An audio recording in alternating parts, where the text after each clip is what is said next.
In today's tutorial, I'm showing you a powerful integration for e-commerce or manufacturing teams that use Monday to manage their operations and Shopify to run their storefront.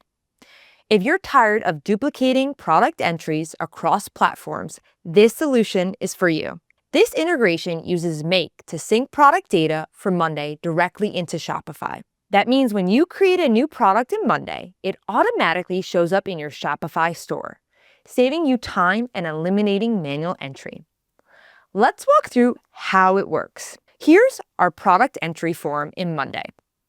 We'll go ahead and fill in the product details for a new product. We'll name this item T-shirts, set the price, choose the item type to service, mark the product status as active, set the units to 100, write a brief description, and add a vendor name, Workflow Magic. We can also include relevant product tags. Once everything is entered, we click the button labeled Create in Shopify. Now, watch what happens.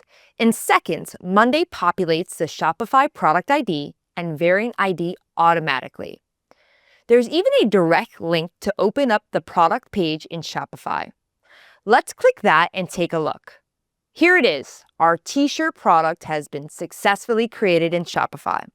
The name, description, price, vendor tags, and other fields are perfectly synced. No additional data entry required. If you're using Shopify and Monday and want to build a seamless connection between the two, book a free discovery call using the link below. Thanks for watching.